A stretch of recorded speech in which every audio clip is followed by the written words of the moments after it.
have never watched a 90-Day Fiancé reunion, but this has me locked in. I will be back for every single season. You are a fake father. Don't forget that. I'm more father than you will ever be, you piece of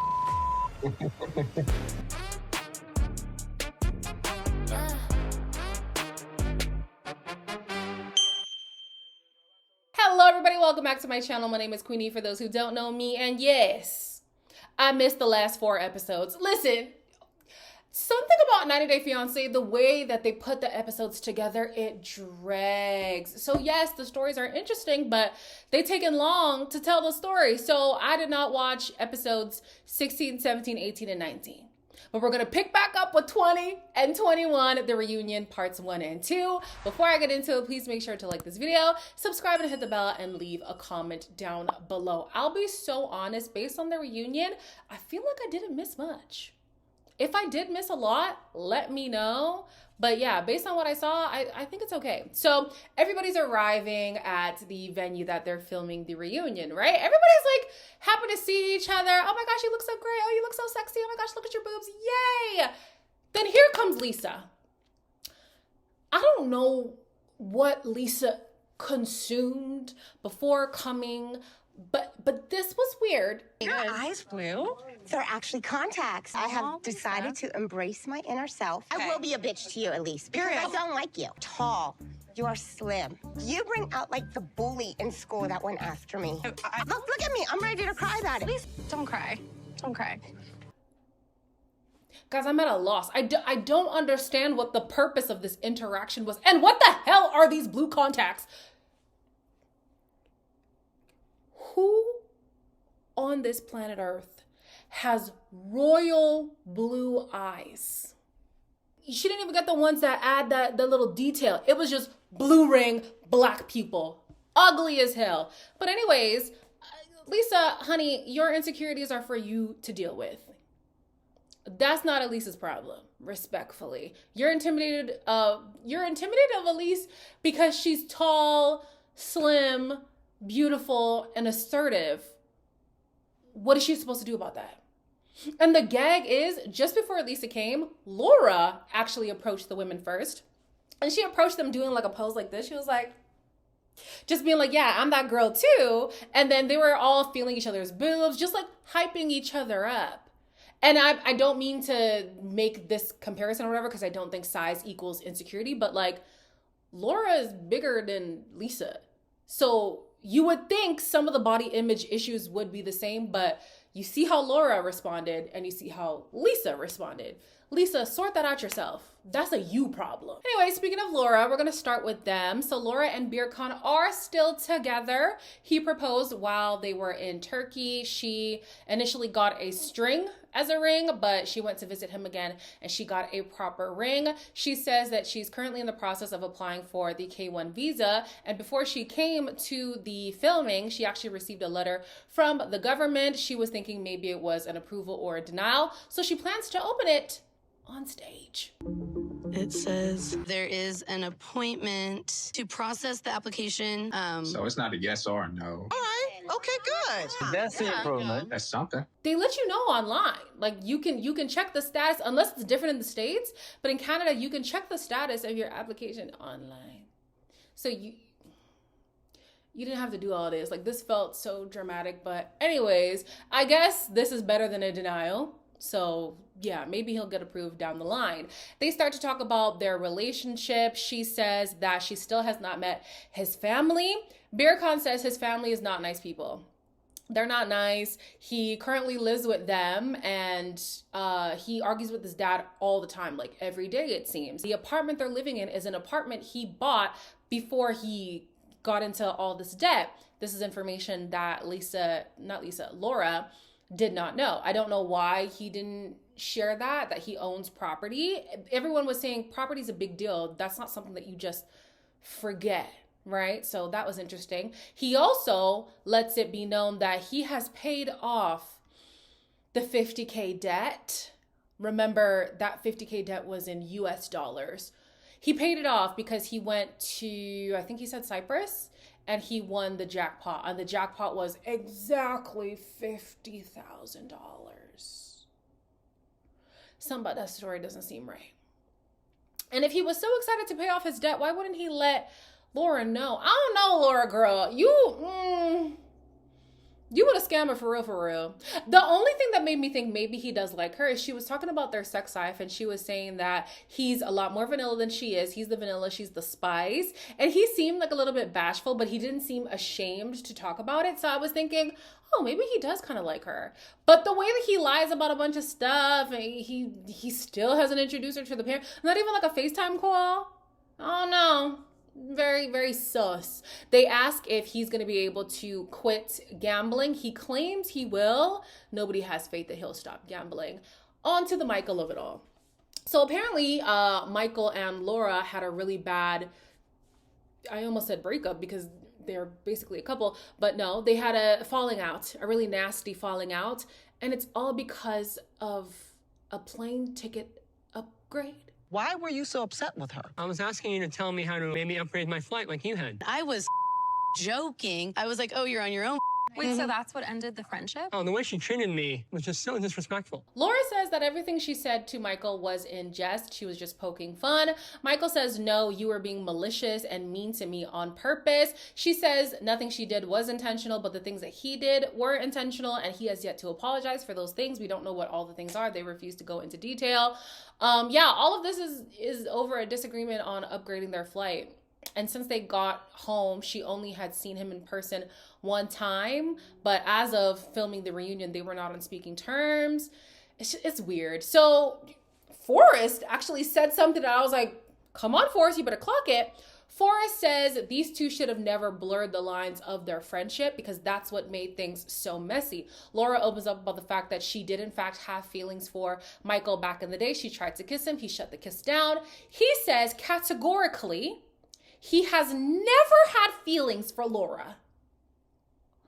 Now, Michael, do you think we're 5? Or do you think we're dumb? Either you think we're dumb or we're 5. Because anybody witnessing this can tell that you had and still have feelings for the girl. Why was he so upset? I'm not jealous. I'm glad you're gone. That's not how it came off. I'm not interested in Laura. Why are you getting upset then? I think he's definitely jealous. He's just lying. Never had feelings for Laura. Laura believes the reason why he's acting this way is because she wasn't giving him the same amount of attention that she was when she wasn't with Beeran, and he just doesn't know how to cope with her being in a relationship. I think that is true. He's obviously jealous. He adamantly denies it. Nobody in the room believes him. He wouldn't be so upset if he wasn't hurt by the fact that he doesn't get the same access to Laura that he had before. But like Forrest said, that should have been the case from the start. They should not have been blurring the lines so much because it was inevitable that it would end messy. And it has. He says he has no plan to reconcile things. He wishes her the best. He believes that she deserves somebody who's more intellectual. And I felt like that was a bit coded, I'll be honest. Because, yeah, this is a sidebar, but we're here now. He says, yeah, Beeran's English is good, but like it's not the best. And intellectually, I don't think they're on an even playing field. I always side-eye people who say because somebody who's from a foreign country doesn't have the best English, they must not be on the same level intellectually. They're able to speak a secondary language. Can you? Moving on from the xenophobia, we have Emma and Ziad. They are obviously broken up. They did speak some time back, but they did not get back together. She has been dating and hooking up with some people. He has been talking here and there. She doesn't believe that. She thinks that he is full on dating people. Emma says she's convinced that Ziad never truly liked her, and she doesn't like the fact that he purports as this saint, this religious guy, but obviously he only applies it when it serves him. A girl was with him, and she was there in Morocco having sex with him. Not to prove to anyone. See, and he has nothing to say about it. I didn't make something wrong. Your name is Emma Angel, that's it? Damon Emma. He's trying to front like, no, I'm a good Muslim boy. Are you? Are you? Like, let's be honest, right? Apparently, he had sex with this British woman before coming on the show. Emma claims she has screenshots. Listen, Emma says a lot about screenshots, but I'm yet to see substantial evidence in these screenshots that she keeps bringing up. I did not believe for 1 second that Ziad was a virgin. Not for 1 second at all. And I was really annoyed at the fact that everybody was pointing fingers at Ziad. Well deserved, by the way, especially on this reunion. He really showed his ass. But I was like, okay, let's not gloss over Emma here. You know, like Emma had some transgressions herself. She was lying about some stuff when she was on the trip with Ziad. And then here comes Izzy, Emma's twin sister. I thought Izzy was coming to exonerate Emma. She made things so much worse. Did your sister cheat on Ziad? Yes. Emma, you never said this. Look, I'm really sad. They hadn't met yet. Exactly. Yes, Right, you they have hadn't met feelings. yet, exactly. Rick, you don't have right to talk. I do think Ziad is way worse than Emma. He's just a nasty human being. I just like the fact that we were able to expose Emma as well, because yeah, you're mad that this guy acts like he's a saint. You try to do that too. You be lying about your stuff too, girl. You were cheating on this man too. Like, what? You were sleeping with somebody else 3 weeks before going to Morocco? My sis. My good sis. Be so for real. So at first people were trying to defend Emma. It was Rick. She has a really weird connection with Rick. I don't know. It was Rick, it was Laura, and it was Elise at first. Elise then switched up because she was like, I don't know. Something about this just doesn't seem right. Here is Laura and I think it was Lisa too. Laura, Rick, and Lisa trying to do gymnastics, still defending Emma. Let's call a spade a spade. They both weren't being truthful in this relationship. They both were doing shady things. They both were trying to lie about the things they were doing in their relationship. It is what it is. They are both at fault. We get it. Emma's your friend, but she also was in the wrong. So then things go from bad to worse. Whoo child. Ziad says that everything about Emma is fake, which causes Rick to say, well, you're a fake Muslim. Ziad in response says, well, you're a fake father. The way Rick was irate. The man's face turned red. He was angry. I'd be pissed off too. Don't you dare question my parenthood. Don't you ever do that. So after that, the only person who actually had Ziad's back was Elise. She was like, listen, Ziad, we understand, like, you're getting a lot of heat right now. It's best if you just, keep it chill. Like, let's not do too much. We understand you. Emma's been held accountable. It's whatever. He says, are you truly a woman? From that point on, I was confused why the producers kept his camera on. Why are we keeping his camera on? I had to pause. That's why this video is taking long to come out. Let's not do that. And honestly, Josh being her current boyfriend, he wasn't speaking up enough for me. Not enough. He did say, hey, you don't talk to women that way. But no, he should have looked like he was ready to jump through the screen. But anyways, Ziad, with his nasty self. Ziad and Emma were then trying to bruise each other. She said his penis was really small, and he was like, you could say it's the size of my pinky, I don't care. She also said he only lasted 10 seconds, so leaves a lot to be desired. But she was crashing out in Morocco over that 10 seconds, though. Anyways, he said her wig stinks.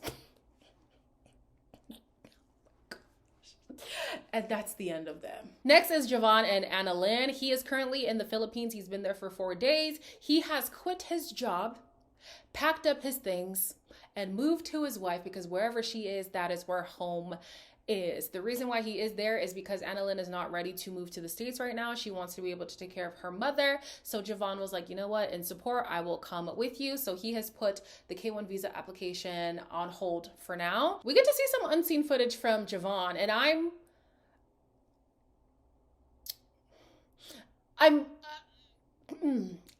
don't have words. Men are not getting a certain thing in their own country, so they fly, or women are a little bit more submissive. Those women are supposed to be more traditional. It only changed after we got married. I was already stuck with her. Probably never would have gotten married.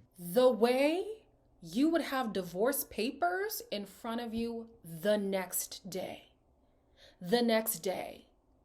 The way he views women and views women from other countries, it's like you're just supposed to fall into submission because non-American women are just docile and whatever. And it's funny to hear Forrest again. He's like, yeah, I don't think he did a lot of research on Filipino women because docile? No, that's not the case. But like, whether people are docile or not, the fact that you were going with the intention of having power over the person who you're married to, and also thinking that marriage was going to allow you to have this power that you were lacking in the States, just... He says he was watching self-help content and then cites Andrew Tate as his source material. What? He then is like, oh, I only said those things because I was frustrated with Anna Lynn. That would be enough for me to end the relationship because you're the type of person who resorts to nasty behavior when you don't get your way. Ew. They're still together though. They did get pregnant, but unfortunately she had a miscarriage. I'm not sure if they are continuing to try to be pregnant, but they're working on their marriage. All right. Next is my favorite couple, Lisa and Daniel. These two, what a hoot. So they are broken up, but they had a rekindling not too long ago and then they broke up again. She says that they have been cursed. They have been cursed by a Nigerian priest because she was tricked into marrying, what's his name now? Marrying Daniel, and she hasn't been able to escape him. I am not legally married to you. I am not with you. She's my wife. Whoa. We went for a cleansing, and he said that was a wedding. We were traditionally married. Oh my God. Because of this curse, I do get sick quite often. I ended up in the hospital and almost died. This is a new one for 90 days. As somebody who is traditionally married, did Daniel pay a dowry? I don't know who he would have paid it to because it seems Lisa is very disconnected from her family, at least based on the stories that her family keeps exposing about her and how she's the real scammer here. Did he pay a dowry? I don't know how it works in Nigeria. I'm pretty sure it's similar to Zimbabwe. Fork up the money. We not married if you're not paying up.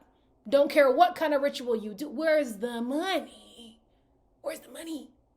So she says what caused their first breakup was the fact that she had found a contact in his phone that said wife, and it was a Nigerian number, not hers. He denies that. He says it's just a friend. Doesn't explain why it says wife though, and says it shouldn't be an issue that he keeps connected with his friends. Again, not a problem. Why is that saved as wife? Why is that saved as wife? But yeah, he accused her of cheating with men and women. He thinks that she had been unfaithful during their relationship, even after they had rekindled after the first breakup. It's just a mess, right? So this whole cursed thing, she believes in it because she got really sick and she was in the hospital. And because of Daniel's instruction, she felt like she couldn't share with anybody, even Faith. She didn't tell Faith that she was in the hospital. It turns out the reason why she was in the hospital was because she had an ectopic pregnancy, which is when the embryo implants outside of the uterus, and she was surprised that she even got pregnant because she had a partial hysterectomy. So she was 10 weeks pregnant, lost the baby, bleeding profusely, all kinds of things, and she could not share with her daughter. So she thought this is part of the curse, right? She also has just been getting sick randomly from time to time, which she thinks is part of the curse. With all that being said, though, she found herself a new man. When Daniel and I were going through problems, he has been a very good friend to me. He's no longer my best friend. He is the love of my life. That's a form of cheating, I think. Hi, Lizzie. Hi, Faith. Hi, everyone. I'm getting married to Ty. Oh. Damn. Lisa, honey, when will you learn? When will you learn? When will you learn? She doesn't let the ink dry before moving on to something else. One of the women even questioned her, I think it was Laura. Laura was like, don't you think it would be wise to tie up loose ends before you jump into the next marriage? Not even relationship, the next marriage. And she's like, no, I do what I want. Even her daughter is like, listen, my mom, this is her MO. There's no going slow with Lisa, okay? So we meet Ty. I don't know what Nigerian is named Ty. Maybe Taiwo? But Ty, like T-Y? Girl, you're getting got. You're getting got. They are 21 years, I think. Yep. 21 years apart. She already plans on going to Nigeria with her daughter this time. And she says that they are going to get legally married. It should be noted that he has not proposed. Yeah, he has not proposed. She also says they have their honeymoon booked. Again, he has not proposed. So Daniel actually says hi to Ty. He's like, listen, I have no problem with Ty. My problem is with Lisa. So what's up? Like, you good? But when he was talking to Lisa, he was like, do you believe that you can serve two masters? Which was such a funny encounter, because if you're Christian, you know that that is a biblical reference. Like, somebody can't serve two masters. But she took it literal, and so did the rest of the cast. So she's like, you're not my master. I have a boyfriend, not a master. Girl, that's not what he means. That's not what he means. But either way, she says, no, I can't serve two masters. So basically saying, and I choose this man, Ty. All the best. You're going to get got. But Lisa's also a scammer. So who's really getting got here? I don't know. Next is Forrest and Sheena. He is currently pursuing the K1 visa, but he has been having trouble because I think he said he doesn't have a printer, and the K1 visa is only a paper application. You guys don't have like immigration offices where you can go and just pick up the forms even if you don't have a printer, or like Staples? Oh no, to me that felt like a weak excuse. But anyways, the cast decided that they were going to help him with that. Lynn also said that she can help Sheena because they're both in the Philippines, right? So he has support. He also applied for a job, and now he works as a pharmacy tech. He said that he works 40-hour weeks, but he only got paid $700 on his check. Something, I don't know, that math doesn't make sense to me. Like, how low is the pay? And he says he does overtime too. I'm like, no, something's wrong. Either something's wrong with your employer or something's wrong with the numbers on the, I don't know. That didn't seem correct to me. But anyways, Molly, Forrest's mother, is still very displeased with Sheena, and they bring her out and she expresses her grievances. I feel like Sheena still lies. Lies about what? Your family hasn't been asking you for money? What money? What money? That's not what I was told. Look at her. Oh, Forrest? They asked for help, but then they didn't take any money from her. You know, at first I was wondering why Molly is beating this dead horse of, Sheena lied about her finances. Sheena's supporting her family instead of saving money, and she's not being honest about that, whatever. Because I thought that they had sorted that out in the Philippines. But it turns out that Sheena is still lying. Sheena, mama, you gotta be honest. You got to be honest. Even the host, I think her name is Sean, she was like, we have to stop this whole, I don't want to tell you the truth in fear of hurting you, because that's going to end up hurting the person more. You have to be honest. You just have to be. So Sheena is not being transparent about the fact that she is still supporting her family. And I think they're also definitely supporting her brother, but she doesn't want to be honest about that. She says that the money she's been saving is being saved, but she hasn't been reporting back to Forrest the way that they agreed that they would report to each other. She also, she said something else, but I don't know. Molly is overinvested. Most of the cast can agree that maybe she's a bit overinvested, especially when it comes to their intimate life. But I'm sorry, Forrest hasn't proven himself to be the best decision maker, especially when it comes to relationships. He talked about, getting got in a previous relationship too, right? So I can see why she would feel like she needs to protect her son. On top of that too, he is on the spectrum and has ADHD. So I think there's that extra, well, I need to be there for my son because, he has to navigate the world differently from most people. So I get why she's a bit overbearing. But yeah, she could take a bit of a step back. I don't know whose side I'd be on. I need Sheena to be honest. Girl, if you love this man, and can you believe Lisa went to them after and she's like, I know your love is genuine. How can it be genuine if it's based on lies? Yeah. Next is Aviva and Stig. Apparently he did propose. That's something that I did miss. He did propose, but he ended things over the phone. He says it was over the phone. She says it was over text. But the point of the matter is they are broken up. They are asked why they weren't protecting themselves from getting pregnant or even transmitting diseases. They both say they knew the other didn't have diseases. They didn't get tested, by the way. They're just going off of assumption. They're like, oh no, but I knew she wasn't sleeping with other people. How do you know? Oh, I knew he wasn't sleeping with other people. How do you know? Protect yourself. When she's asked why she wasn't scared of getting pregnant, she says, well, we've been talking on and off for a few years, so I felt like I could trust him. You've been talking on and off for years. And you thought, let me procreate. Or at least let me not prevent pregnancy. Okay. They play back the footage of their engagement. She gets really emotional. He says he's emotional too, but he still stands by the breakup. She said yes. It brought you to tears. Our relationship turned really toxic. I wanted it to work out so bad. Stig, you were mean to me. Why was I like that? I didn't ever cheat on you. Oh, that's crazy. Listen here. From the time the show was filming, this man made it clear, I have a lifestyle that I'm not giving up. You're just gonna have to deal with it. Turns out she couldn't deal with it. I don't know why she didn't just say this back then. I don't know why she accepted the proposal. Like, I don't know why. You knew you were not okay with the life that he was living. And clearly, you didn't mean enough to him for him to change that. He didn't see an issue with what was going on. So I'm not surprised that things ended because of his lifestyle. She then was like, it's a double standard because I go out and I do whatever and you get mad at me. But it's like, well, you're doing that as an act of rebellion. He was doing that because that was his day-to-day life. He told you that. Does it make it right? I don't know. That's up to your discretion. So he accuses her of cheating, says, oh, well, you were talking to other guys, you were sleeping with other guys, whatever. She adamantly denies that. She thinks that he was cheating as well. And then they bring up Aunt Spring and Corinth?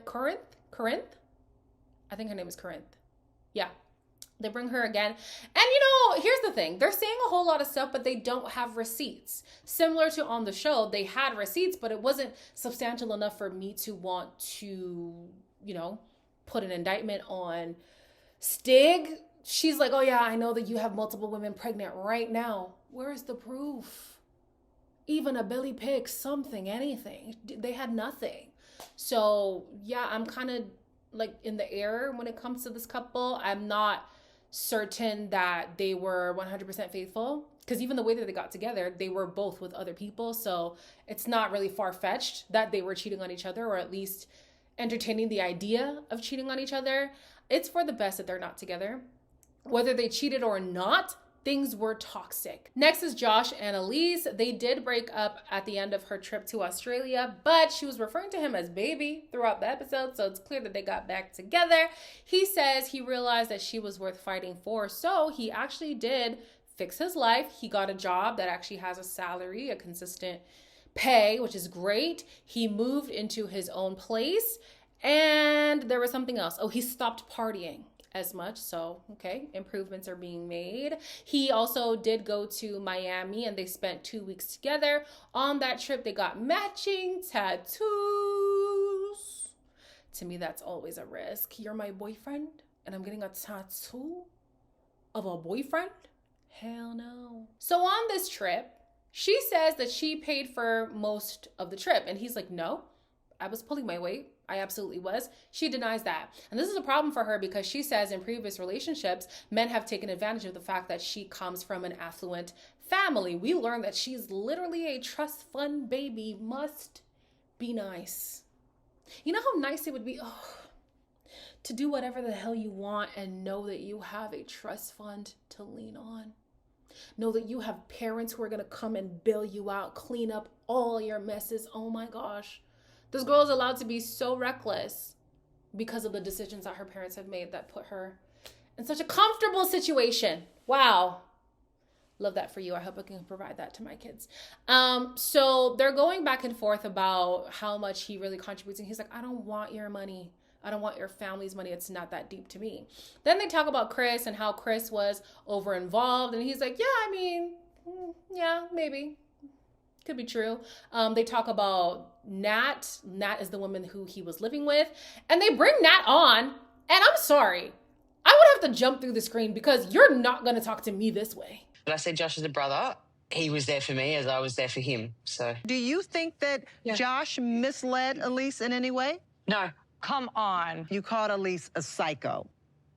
I stand by the psycho word. I want to know what Josh has to say to that. You were a bit jealous of our relationship. Of course I'm going to feel uncomfortable. Would you guys feel that way? I would. And yes, they did have an emotional connection. It is so crazy for you to think I should be okay with my boyfriend being financially dependent on a woman who's not me. That doesn't make sense. And lying about it too, telling me he's living with his parents, but instead he's living with you. And you're talking about being in a bad place emotionally and he was the person who you could lean on. You have other friends. This lady says, I stand by the fact that Elise was a psycho or acting psycho, something like that. And Josh says nothing. Josh lets this woman berate his girlfriend and says nothing. Chris was even like, no, Elise has the right to be upset. Chris! Nah. These two are going back and forth and I'm thinking, Elise, why are you with Josh? I do understand you think he's making strides and stuff, but why are you with him? Elise does say that Josh did buy her a one-way ticket to Australia, I think. Yes. And she plans on living with him, but she does have this fear that they would have to be using her money because she's already been forking up a lot of the money, right? Here's the thing. Her letting us know that she's a trust fund baby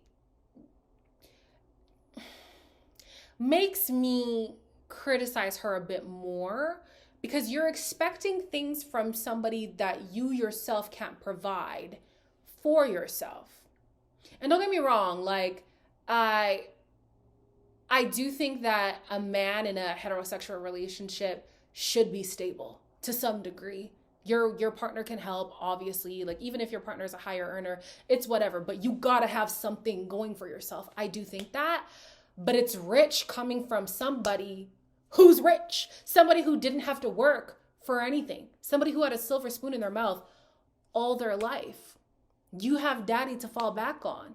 So it's easy for you to point fingers. You've never had to work for anything, seemingly. Yeah, for her to judge him and think that he's just going to use her for the money. Also, if you think that, why are you even with him? Why are you with somebody that you think is going to be siphoning money out of you? I don't know.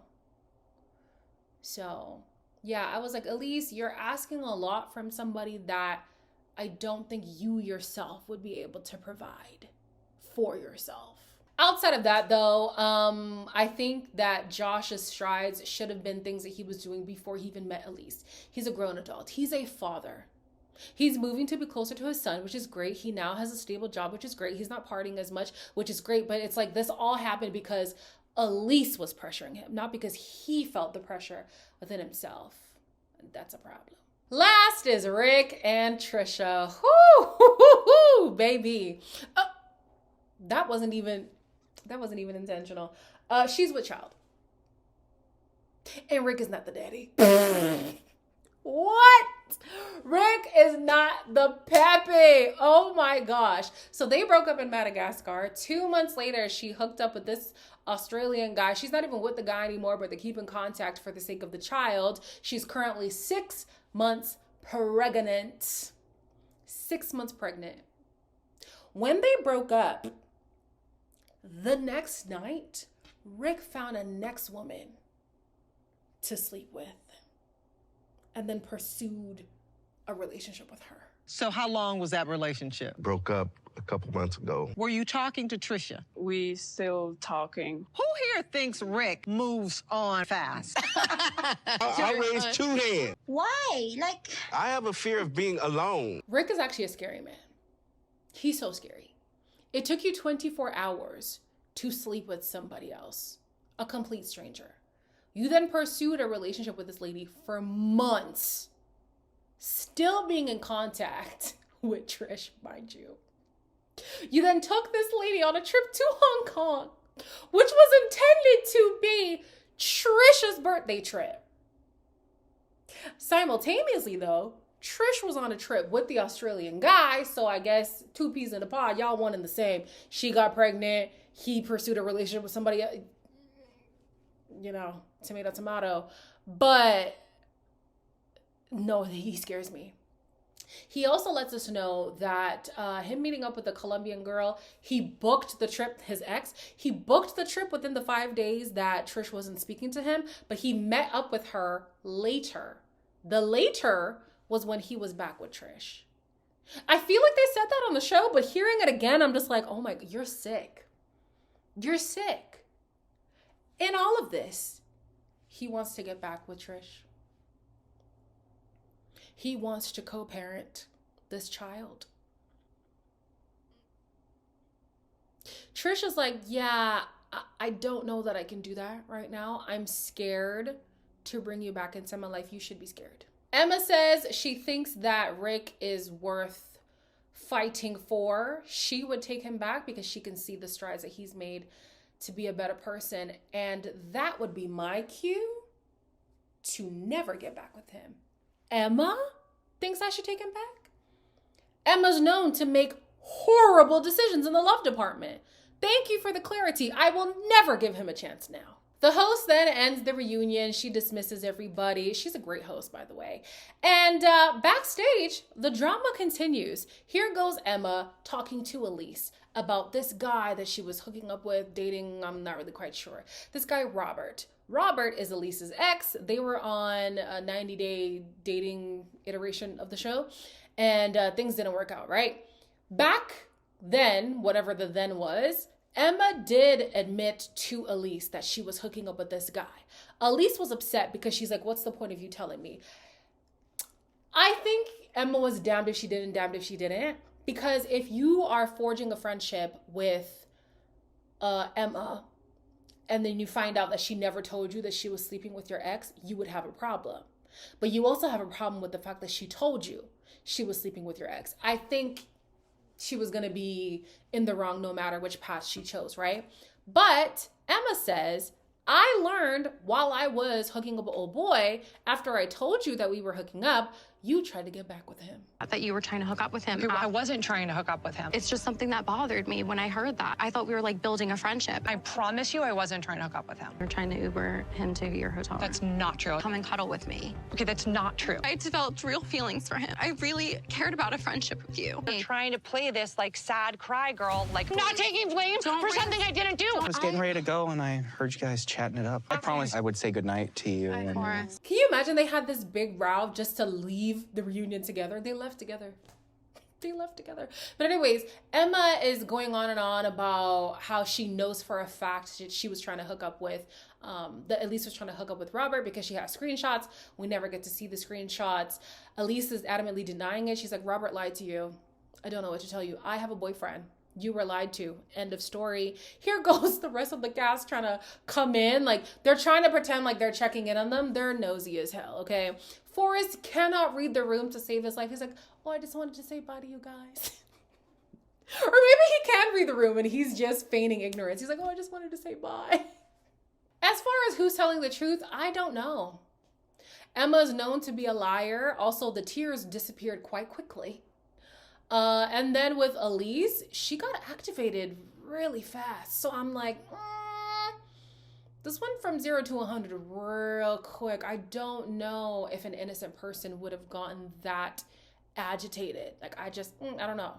But anyways, we see some last moments from all the cast. Forrest is leaving happy and in love. Laura is concerned about Beeran still keeping secrets. Elise says that her anger is really with Rob, so she apologizes to Emma. Emma also apologizes back to her. Josh feels like Elise's behavior is a spit in the face. Rick is disheartened that he wasn't able to win Trish over. Aviva says that she's annoyed about the double standards in her relationship, but she admits to still having feelings for Stig. Lisa says she's going back in a healthy way to Nigeria to make a life with Ty.